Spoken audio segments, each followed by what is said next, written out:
But also important are the negative spaces, is the open spaces within the built form.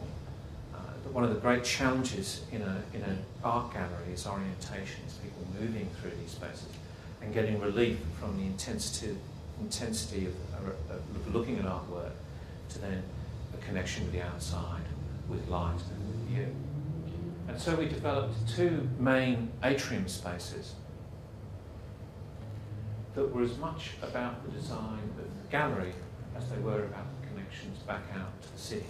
And just as the clock tower of the existing 1880s building marks the end of the street, we have positioned not a tower but a space, a transparent space, the main atrium and forecourt opposite Cartoon Place.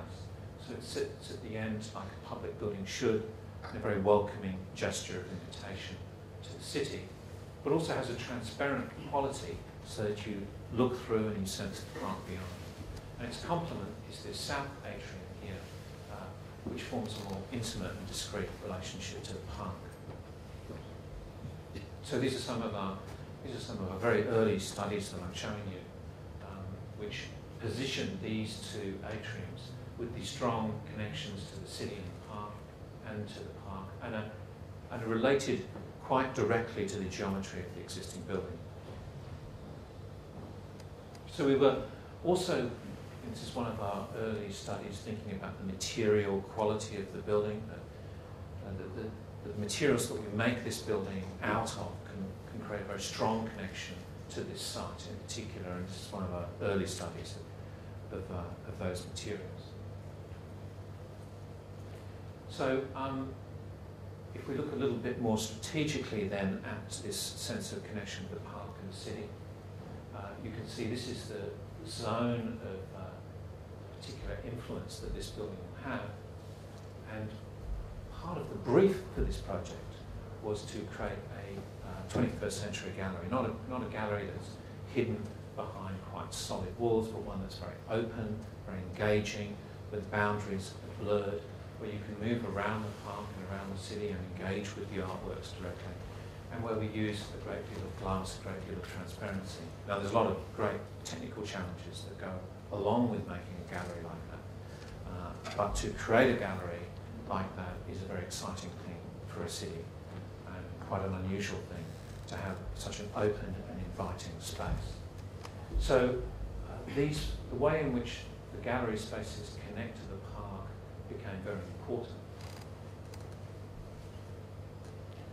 Also, this building is not only an enclosed space, but it's a series of open spaces, and we are doing works here, the interface with Albert Park, and we're trying to develop a series of connections through, so you can move from Cartoon Place, move around the building up to the park.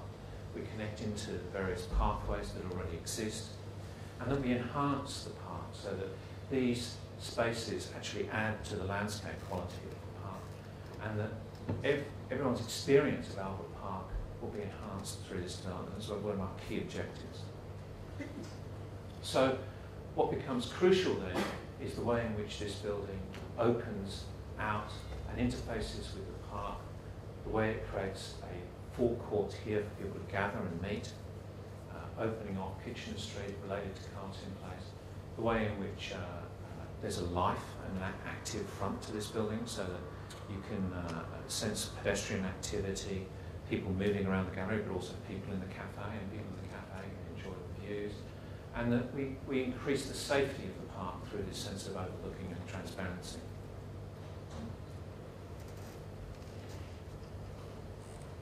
So with that brief survey of what are some of the key conceptual thinking of the project, what I thought I would do now is change gear somewhat and look in detail at some of the elements of the project. And one of the most important of those is the roof canopy. It was there right at the beginning, inspired by the Putukawa trees.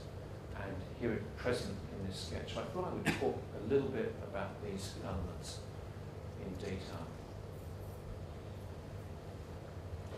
So it's a modular roof form that characterises the whole of the new element of the gallery, and it's intended to be very light in its character, but to create create a very organic form that can filter light and create enclosure.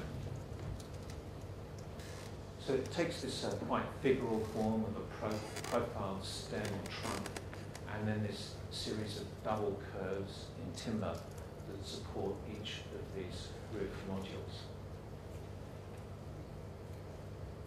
As we started working on this system, we began thinking about how it should be constructed. We developed this kind of hybrid of timber and steel to construct the structure of this building. So there are a series of struts here, this profiled soffit in timber planks, and then this composite steel and timber column. So we did a lot of drawings of it, and we built models of it, and this process went on. It was a quite detailed refinement of this element. Also, one of the things we're trying to create here is a real sense of lightness to this column, so that the base is very fine, but it implies that there's no weight on it. And yet we also have the not insubstantial seismic loads to deal with, so the bracing of this system had to be handled very discreetly. So we tried to figure out, thinking of ways in which this might be constructed, particularly the double curved soffits that were so important to the overall appearance of these columns.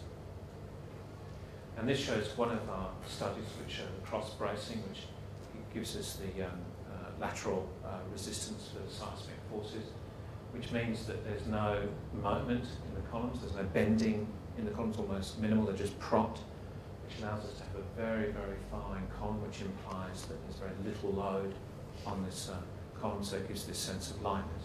And then this is one of our studies of trying to figure out the geometry of these double curves and how we could build it. So this is one of the most typical column modules here. I don't know whether you can see, it's not a very good image, but you can see these counter curves which run across here, through which the boards are positioned. And then one of our studies of what it might be like in the atrium of this building, looking up at the soffit that's naturally lit of these canopies. So then we did some extremely complicated drawings of this, which we gave to the contractors, and they thought they were very complicated. And we assured them they'd underestimated how complicated it was. And this is one of the layouts of this, and there are literally hundreds of these drawings, and we've had, the Hawkins team have been fantastic on this project, and we're working through the construction of these now. And it's such a crucial element to get right. It kind of distills all of the key ideas in this project. So then, this is a rough mock-up that has been constructed in a workshop with the fabricator, and this is Neil Martin from Archimedia, and this is Christine Kwong from HANT. This is a model we made here, slightly smaller one than the other one, and then this is a model that the contractor has made. And so we're all trying to figure out how to do this, and the great thing about this is that everyone is really got the same objective in mind. This team is working really well together. There's a lot of excitement about making a building like this. It's a pleasure to try and construct something like this.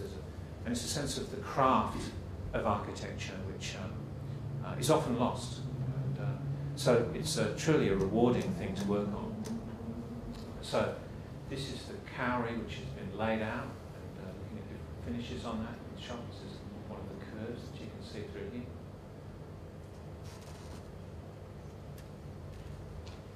And then I like this image because this shows the subframing that you can see here, as a C in the workshop, and then some of the panels. And you can see how these curves. So that follows a single radius, and then of course a different radius here. So these are all tapered boards. All those boards are tapered, quite tight joints through there, and they give this. That's a way in which we can construct this double curve, but also adds a beautiful scale and texture to the curve, and adds a dimension to the curve, which would otherwise not be visible if we made that out of GRC or some other homogeneous unit.